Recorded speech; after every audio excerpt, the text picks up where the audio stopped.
The chapel groaned with the weight of America. Not the fire and brimstone America, the soft kind. The kind that chose potlucks over penance. That traded altars for aisle runners and called it faith. It looked like it had once believed in something. Not judgment, not mystery. Comfort. Padded pews, neutral carpet, bulletin boards advertising sermon series like Joy, just obey yourself. The stained glass was sun-faded, smiling doves, wheat fields, no saints in sight. It looked more Trader Joe's than Trinity. Too much light poured in, like the place had given up on reverence and leaned into retail. The air smelled like burnt decaf and Lysol. No cross, just a drooping banner. He is risen, with the R dangling off like resurrection didn't make the budget. But the oat milk bar? 5-star. A poster hung beside it, steam hissing like tongues of fire, a barista in Yeezys sculpting foam into crown of thorns latte art. Behind the counter, a neon cross buzzed, glowing pink like Crucified the Musical just premiered on Disney+. Jesus hung there, cartoon smooth, eyes wide, teeth flawless, arms out like he was welcoming you to the after party. This wasn't a church. It was Six Flags Golgotha edition. There was a time this chapel held revivals. Now it hosted tax prep and crockpot diplomacy. God wasn't absent, just uninvited. Not out of rage, but routine. The pews sagged, not from kneeling, but from second servings.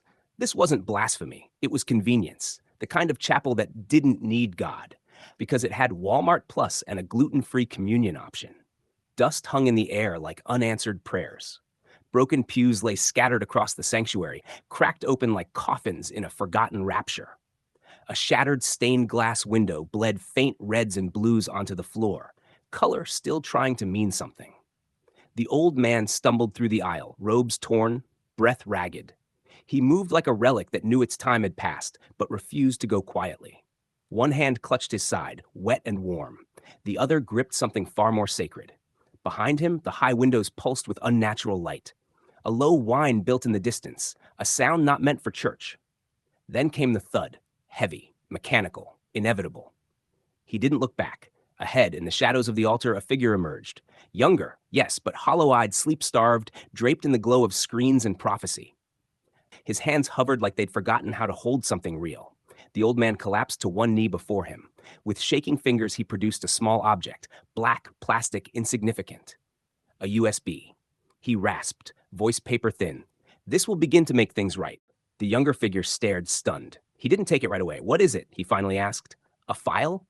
The old man almost smiled. Almost. "It's all of it. What they tried to erase. The interviews, the footage, the debates they pulled midstream. Memory, unfiltered." He pressed it into the younger man's palm like it was the final Eucharist. "Share this with the world, Zach." The younger man stiffened. "Don't use my real name. Call me Asmongold." The old man blinked, almost smiled again. "Of course. Sorry, Asmon." A sound split the silence. He shoved the younger man into the shadows just as the spotlight rested on him. The drone had found him. There was no scream, just light, a flash of heat, then ash. The old man was gone. The chapel fell silent again, but something had shifted. The younger man looked down at the USB in his hand. It glowed faintly, like it remembered what freedom felt like. He didn't say much, just stared at the altar, eyes wide, spine straightening as if pulled upright by purpose. Then, quietly to himself, like a streamer testing the waters of fate, "Boys, it's happening." Outside, thunder rumbled, and far above the clouds, something in the shape of a triangle turned ever so slightly toward Earth. Time passed. Not in a normal way. The kind of time that drips instead of ticks, like soda from a cracked can on a forgotten stream. History blinked. Prophecy lagged. The algorithm stopped recommending truth. And still, he waited. The living room hummed with a soft, unmotivated energy. One lamp glowed in the corner, half lit like it wasn't totally convinced the night was worth committing to. The TV sat idle, cycling through menu options no one had selected in hours. A muted infomercial looped in the background, quietly pitching knives to the void. The screen flickered. Grainy resolution, cursed lighting. As Mongold leaned toward the webcam like a street prophet with Wi-Fi, eyes wide, posture feral, lit only by the ghost glow of open tabs and digital scripture. A dull blue light pulsed beneath the tangle of cables on Asmongold's desk, just once. Faint, rhythmic, familiar. It came from a USB drive, half buried in dust and unopened fan mail. No label, no explanation, just that slow, stubborn glow. like it still remembered the altar. He adjusted his headset like it was a crown of thorns. Then he spoke. "What's up, boys?" he muttered, voice low, reverent, exhausted in the way only true visionaries and basement dwellers ever were. "It's your boy, Asmongold, the bald prophet of postal revelation." His fingers hovered above the keyboard like he was summoning something. Data, pattern, fate. "Look, I wasn't going to go live today. I really wasn't. I was just sitting here minding my business, watching a 5-hour compilation of Pelosi blinking in Morse code. You know, normal stuff." The camera shook slightly, an unintentional earthquake of caffeine prophecy and overstimulated limbs. Behind him, a pile of Sonic cups loomed like a shrine built from discarded promises and the bones of uneaten corn dogs. "But then, I saw it." He leaned in closer. The pattern, the alignment, the cursed eagle tilt. His voice dropped, almost a whisper now. Twitch chat exploded beside him, but he didn't look. "This is actually huge." He paused, let it hang like sacred silence. "Chat, we are so back." The monitor glitched slightly. His pupils flared in the low light. It was no longer a stream. It was a seance. "The triangle has turned," he said, then softer, more solemn. "And when it turns, boys, a breath. Reality lags, bureaucracy twitches, and somewhere deep beneath a pile of ballots and expired Pfizer coupons, destiny forgets how to count." He stared into the lens like it owed him answers. A beat. Then one final nod. "True," he said. "So true." Peter Ducey leaned forward on the couch, hoodie half-zipped, eyes locked on the glow of his TV screen like it was revealing the Dead Sea Scrolls in 1080p. His hands moved with reverence. His voice, urgent, prophetic, cut through the room like a trumpet blast announcing the end of the world on live TV. "You don't get it," he said, gesturing with the remote like it was a lightsaber he wasn't qualified to carry. "It wasn't just a raid. It was a reckoning." Hillary Vaughn didn't look up. She was curled under a red and blue fleece blanket, sipping sleepy time tea out of a mug shaped like a bald eagle. Her eyes were heavy, her soul heavier. The way she blinked suggested she dated a Reddit mod once and hadn't fully forgiven herself. Peter kept going. Final phase. Wrath of the Lich King. Everyone's dead. Chat's in full meltdown. The tank rage quit. DPS is standing in fire like it's performance art. And Asmon? He paused, breath catching like the memory still rattled around somewhere in his chest. One bald guy, one broken keyboard, 0 pants, standing against death itself. Hillary tilted her head slightly, just enough to be technically listening. Was this the run where he got banned for vendoring his boots? Peter turned slowly toward her, eyes wide. He didn't need boots, he said, almost whispering. He had positioning and prophecy. Hillary nodded with mock sincerity, then took another sip of tea. Powerful, she said. You gonna reapply to his guild? Peter didn't answer. He just stared, solemn, as if she'd asked him to explain photosynthesis to a banana. I'm saying, he inhaled. Trump was the same. She froze mid-sip, lowered the mug slowly. Oh, no. He didn't flinch. Everyone said he couldn't win. Too loud, too bald metaphorically. But he walked into that White House like it was Ice Crown Citadel with no healer and a bag of Wendy's. And he cleared it. Hillary blinked once. Please tell me you're not comparing the federal government to a raid boss. I'm comparing Trump to Asmongold, Peter said firmly. And the deep state? That's Arthas with a social security number. Music swelled, not from the TV, not from the laptop, but from somewhere mythic. Slow, dramatic. The kind of music you hear when someone wins an election or dies for a prophecy. Possibly both. Peter's voice dropped to a reverent murmur. He didn't win because he was ready. He won because he had to. That's the myth. Peter glanced down at his hands, the remote now resting in his lap like a sheathed sword. He was chosen, he said softly, not by polls, by pattern, by timing, by whatever decides which fools live long enough to change the story. Hillary set her mug down slowly, not in frustration, just carefully, like she was weighing two futures and wasn't totally convinced either was real. The last time I believed in the soul of the nation, my dad still used voicemail, she said finally. She looked at him, really looked at him. He was serious. God help her. He was always serious. Eyes bright, posture terrible, somehow balancing prophetic awe with half a Cheeto stain on his hoodie. She sighed. Okay, she said, with the quiet resolve of a woman who'd once dated a libertarian drummer. Tell me more about the bald king and his keyboard of destiny. Peter lit up, and that was it. That was the moment she knew she was going to fall for this idiot way harder than she ever meant to. Smash to black. Title card, The Executive, Terror on the Triangle, Episode 0, Part 1, The Last Anointing of the American King. And just like that, it was no longer just a game. It was a prophecy. And somewhere, not now, but soon, the first signs of its fulfillment began to gather. Not in headlines, not in polls or pundits or late-night rage threads, but in the wind, far above the screens, above the towers, above the noise. In a moment not yet arrived, the sky prepared itself. Its witnesses were circling, voices sharpened. They hadn't spoken yet, but they would. And when they did, the story would be too far along to stop. Nighttime somewhere over the Atlantic, and in that sky, two seagulls glided in silence above the dark, churning Atlantic. Their wings caught the wind like old sails, steady, smug, and mildly judgmental. Their voices, crisp, British, and painfully composed, cut through the hush like a pair of passive-aggressive GPS updates. Shrimp tail this morning, Port Elizabeth, said Fenley, matter of fact. Garbage scow. Came with orange rind and a plastic spoon. Zesty. Confused. Runway rodent, Hollis replied without pause. JFK Terminal 4, mid-thigh. Warm going in. Freezer burned going down. Texture, Fenley inquired, wings shifting like a bored aristocrat adjusting a monocle. Unstable. Curdled cartilage. Hollow bite. Wouldn't repeat. Silence followed, just the wind, just the rhythmic beat of feathers slicing through neoliberal disappointment. Fenley glanced sidelong. Saw your wing dip off Hudson last week. Thought you were spiraling. I was, Hollis said simply. Air's thin up there. Hard to tell what's weather and what's shift. You mean turbulence? I mean everything. Another pause. Long, loaded. The kind of pause that hangs like NPR tote bags in a Prius. You ever get the feeling something's about to happen? Fenley asked. Always, Hollis said. Never does. Then, a blinding flash from below. Both gulls turned mid-flight, wings stiffening against the sudden blaze like scandalized Victorian librarians. Fenley cocked his head. I've seen meteors fall straighter. Hollis didn't blink. His voice came low, deadpan. That's no meteor.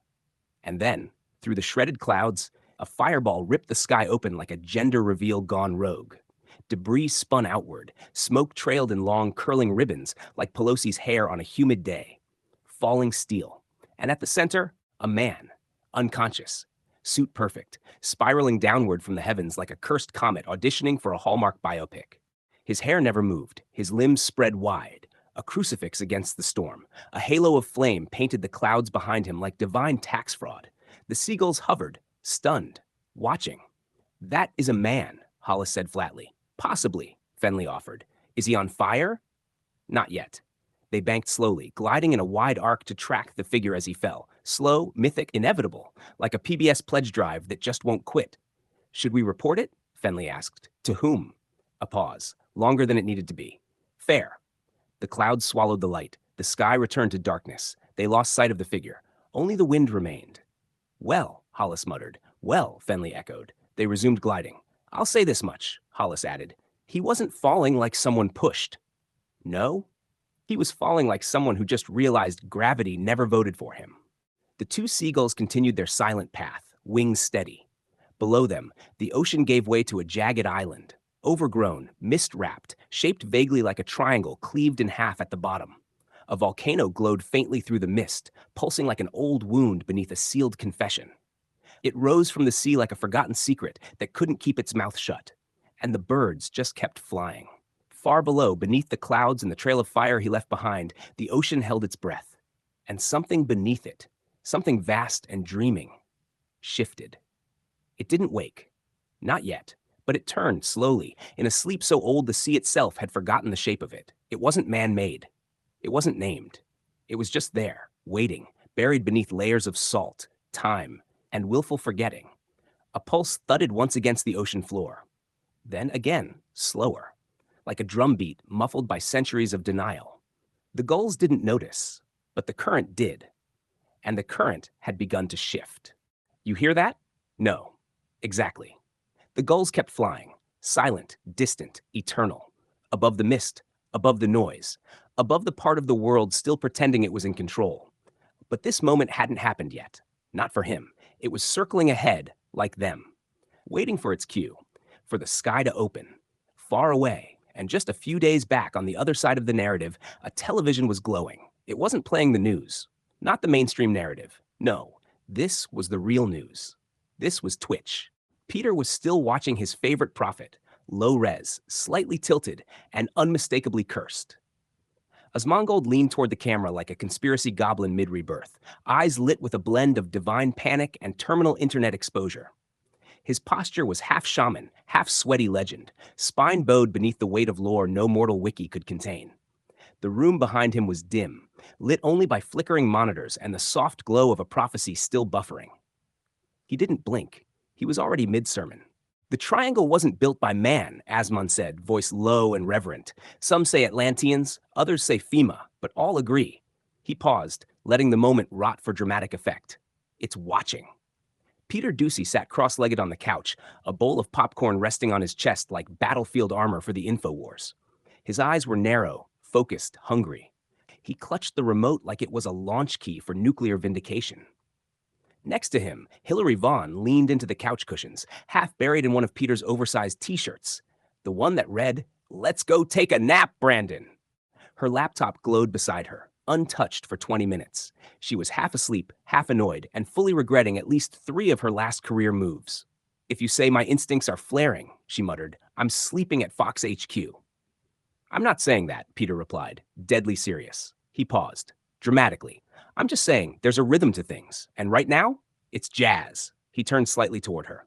Bad jazz. On screen, as Mongold pulled up a blurry screenshot of a 2020 USPS crate, circled in red like it had been recovered from a political crime scene. He pointed at it like it was a Rosetta Stone. "Look at the angle," he said. "That's not logistics. That's ritual placement. That's narrative infrastructure. Chat. That's how they bury the myth inside the mail." Twitch chat exploded. Peter bolted upright like he'd just seen Karl Marx walk into a Whole Foods with a reusable bag and a gluten-free manifesto. Boom. Hillary didn't flinch. "Nothing gets you going like voter fraud and bald clairvoyance," she said. Peter's eyes stayed locked on the screen. "The truth doesn't shout," he whispered. "It salutes." He leaned in. This VOD was deleted midstream. Twitch scrubbed it like it never existed. Not even his editors have it. I had to decrypt a backup from an Estonian FTP server through a guy who only accepts Dogecoin and VPN referrals. He glanced at her, softening. "Before you, I thought Anderson Cooper actually existed. I used to check under the bed. Every night." Hillary let out a breath, part sigh, part laugh. She reached over and gently squeezed his bicep. "Oh, my big strong man," she said, somewhere between mocking and charmed. The kind of voice that said, "I know what I signed up for, and I might be too tired to stop it now." Peter flipped back to the stream. Asmongold was in full frenzy now. MS Paint open, his cursor circling like it was exorcising secrets from an image no one was ready to see. "All right, chat," he said, voice trembling with caffeine and righteous panic. "You see this? USPS logo. Harmless, right? Just a bird. Mail stuff. Nothing to worry about." He paused, zoomed in. "Now watch this." He clicked the draw tool. With slow, deliberate strokes, he tilted the eagle's head upward, redrawing the beak so it gazed skyward, not forward. "What's he looking at, huh?" Asmon whispered. "What's he watching?" He leaned in. "Exactly. It's looking up, like it's watching something fall." A silence fell over the stream. He outlined the new head shape, tracing it with a glowing red line. "And when it looks up like this, what shape is that, chat?" He didn't answer. He didn't need to. The outline formed a perfect, sharp triangle, cut into the neck of the eagle like a warning built into the mail itself. Asmon sat back, shaking his head slowly. "They told us the eagle represented speed, delivery, patriotism." He tapped the screen. "But he's not flying," Asmon whispered. "Not delivering, not soaring." The blue USB blinked once under the desk. Quiet, steady, like a witness that had seen too much. He leaned in, eyes wide, voice low and reverent. "He's waiting. He's watching. And the only question left is..." A pause. "What is he waiting for?"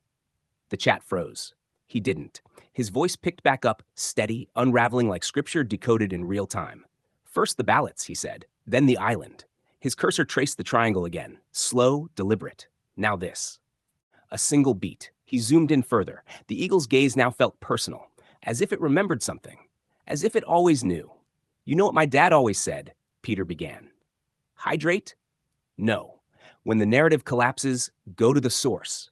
He stood slowly, shoulders squared, eyes lit like a man waiting for a soundtrack to cue him into destiny. The popcorn bowl rolled off his chest and hit the floor, scattering like prophecy. I'm gonna need a boat. That better be a metaphor, Hillary muttered, eyes half-lidded. I really don't want to go out on the water tonight. I love you, Hillary. She blinked. What? I said curry, Hillary. I love curry. Freedom spice, strong flavor, very global but American first. He scrambled for his keys, knocking a coaster off the side table.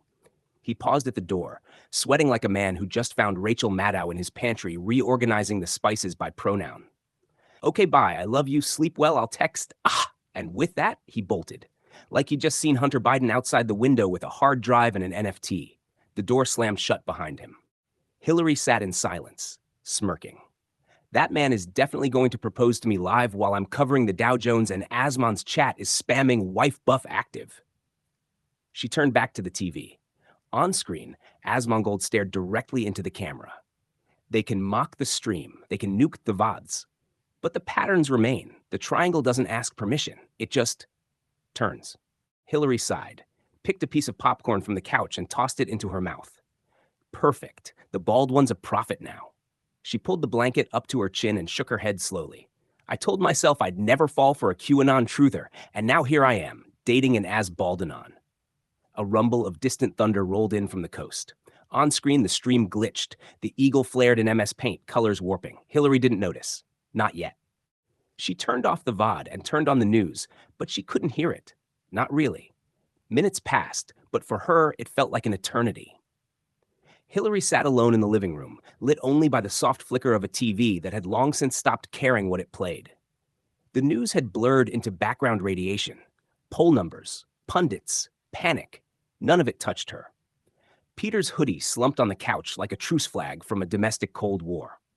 The popcorn bowl lay overturned on the carpet, face down like it had seen too much. She didn't move. She opened her phone. Mindless scroll. Apps. Notes. Voicemails. And then, Dad, July 3rd, 2014. She blinked. That one again. She hesitated. Then hit play. His voice came through, warm, scratchy, embarrassingly sincere. Hey, baby girl. Just calling before the fireworks. I was thinking about that Reagan quote you liked. We're not just a story among others. We're the story. Still gives me chills. Hope you never stop believing that. Proud of you already. Love you. Click. Silence again. But deeper now. She stared at the phone like it had just tried to hug her. Her dad had missed the whole decade of unraveling.